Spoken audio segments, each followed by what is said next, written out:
அவரை தொழுது கொள்ளும்படியாக தான் ஒரு மண்ணினால் ஒரு மனிதனை உண்டாக்கி அவனுக்கு ஜீவ சுவாசத்தை ஊற்றினார்.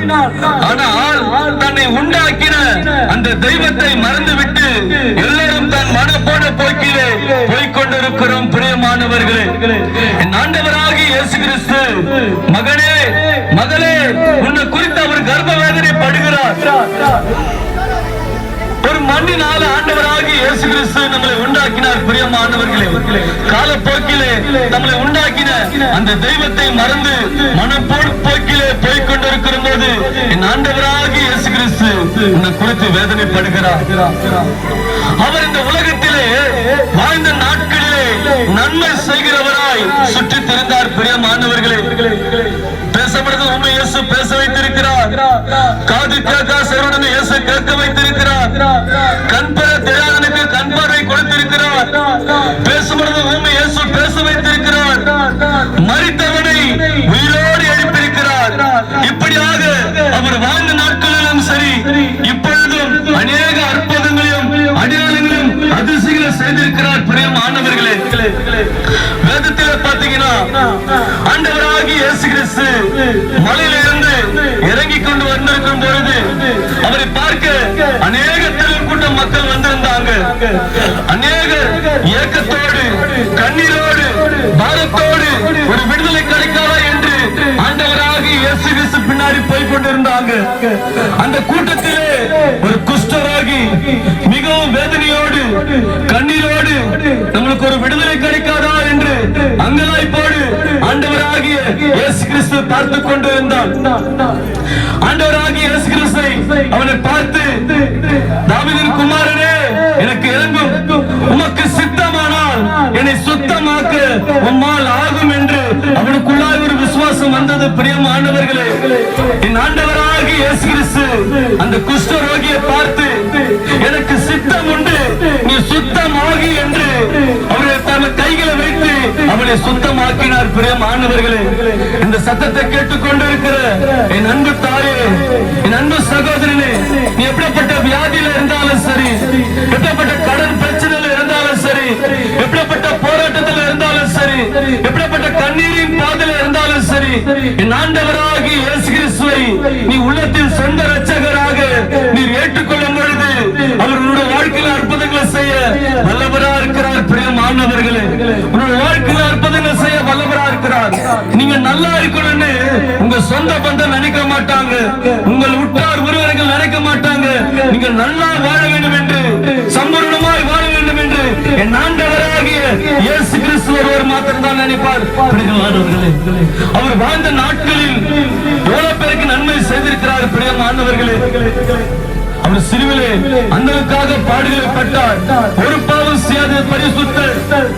அவர் கைகளிலும் கால்களிலும் 7 இன்ச் ஆணி அடிக்கப்பட்டது. அவர் தலையிலே ஆயிரக்கணக்கான முள்ளுகளை பின்னு ஓங்கி அடித்தார்கள், காரி துப்பினார்கள், கன்னத்தில் அறிந்தார்கள். நம்ம கைகள் தாங்க ஆணிகள் அடிக்கப்படணும். ஏனென்றால் நம் கைகள் தான் அநேக பாவங்கள் செய்கிறது, நம் கால்கள் தான் அநேக தவறான இடங்கள் போகிறது. நம் கைகளிலும் கால்களிலும் தான் ஆணிகள் அடிக்கப்பட வேண்டும். ஆனால் ஆண்டவராகிய இயேசு கிறிஸ்துவோ ஒரு பாவம் செய்த பரிசுத்தர். அவர் கைகளிலும் கால்களிலும் ஆணிகள் அடிக்கப்பட்டது. ஈட்டியால் வைத்து குத்தி கிழித்தார்கள், ஓங்கி அறிந்தார்கள், காரி துப்பினார்கள். ஒரு வாயை திறக்காத ஒரு ஆட்டுக்குட்டியை போல உன் பாவங்களுக்காக என் பாவங்களுக்காக அவர் சிலுவையில் அகோரமாக தொங்கினார். பிரியமானவர்களே, மரித்தார், 3ஆம் நாள் உயிரோடு உயிர் தேர்ந்தார்.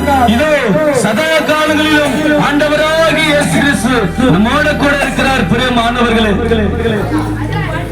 உங்க மத்தியில பேசிக் கொண்டிருக்கிற நானும் ஒரு காலத்தில் இயேசுவை அறியாதவனா இருந்தேன். அறியாத நாட்களிலே அநேக பாவங்களை செய்து கொண்டு வந்தேன். குடிப்பழக்கம் இருந்தது, சிகரெட் பழக்கம் இருந்தது, தவறான நண்பர்களும் பழக்கம் இருந்தது. இப்படியாக என்னென்ன பாவங்கள் செய்யக்கூடாதோ என் வாலிப நாட்களிலே அத்தனை பாவங்களையும் செய்து கொண்டு வந்தேன். காலப்போக்கிலே அந்த பாவத்திலிருந்து யாருமே எனக்கு விடுதலை தரலங்க. நான் வைத்த இயேசு, வெள்ளக்கார கடவுள் சொன்ன இந்த இயேசு என்னை தேடி வந்தாரு. நான் எங்கெங்கே போனேன் என் பாவங்களை மன்னிக்க.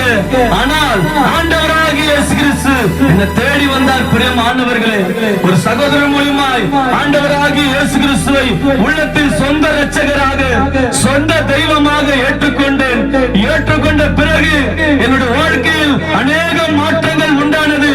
நான் எதெல்லாம் பாவங்கள் விட முடியாமல் தவித்துக் கொண்டிருந்தேனோ அத்தனை பாவங்களிலும் என் ஆண்டவராகிய இயேசு கிறிஸ்து ஒரு ரூபாய் செலவில்லாமல் விடுதலை கொடுத்தார். பிரியமானவர்களே, அப்படிப்பட்ட தெய்வத்தை ரோடுல பார்க்காம வீதியில பார்க்காம உங்க மத்தியில பேசிக் கொண்டிருக்கிறேன். பிரியமானவர்களே, என்னுடைய வாழ்க்கையில் அற்புதங்களை செய்தது போல அவர் உன்னுடைய வாழ்க்கையில் அற்புதங்கள் செய்ய வல்லவராக இருக்கிறார். எப்படியாக நீ அப்படிப்பட்ட பாவத்தில் இருந்தாலும் சரி, இருந்த இடத்துல இயேசுவே அந்த சகோதரனுக்கு விடுதலை கொடுத்தது போல இப்படிப்பட்ட பாவத்தில் இருக்கிறனே எனக்கு விடுதலை தாரும் என்று நீங்கள் சொன்னால் பொழுதும் என் ஆண்டவராகிய இயேசு கிறிஸ்து எப்படிப்பட்ட பாவத்தில் இருந்தாலும் சரி உனக்கு விடுதலை தர வல்லவராக இருக்கிறார். பிரியமானவர்களே, கடைசியாக சொல்லுகிறேன், என் ஆண்டவராகிய இயேசு கிறிஸ்துவை நீங்கள் ஏற்றுக்கொள்ளாமல் நீங்கள் மரித்தீர்கள் என்றால் ரெண்டே காரியம்தான், எரிப்பார்கள் அல்லது புதைப்பார்கள். ஆனால் உங்களுடைய ஆத்மாவோ எரிக்க முடியாது, புதைக்க முடியாது. அதை தந்த இயேசுடைய நாய்க்கு போய் நிற்கும். அங்க போன பிறகு உங்களை யாருமே காப்பாற்ற முடியாது. பிரியமானவர்களே, இந்த பூமியில சொல்லுவாங்க என்ன நம்ப நான் உன்னை காப்பாற்றுறேன்னு. ஆனால் அங்க போன பிறகு உங்களை யாருமே காப்பாற்ற முடியாது. ஏனென்றால் ஆண்டவராகிய இயேசு கிறிஸ்து சொல்லுகிறார், நானே வழியும் சத்தியமும் ஜீவனுமாய் இருக்கிறேன், என்னை அல்லாமல் ஒருவனும் பிதாவினிடத்தில் வரான். ஆம் பிரியமானவர்களே, அந்த ஆண்டவராகிய இயேசு கிறிஸ்துவை ஏற்றுக்கொண்டால் மாத்திரம்தான் பரலோகம் என்ற இடம் இருக்கிறது.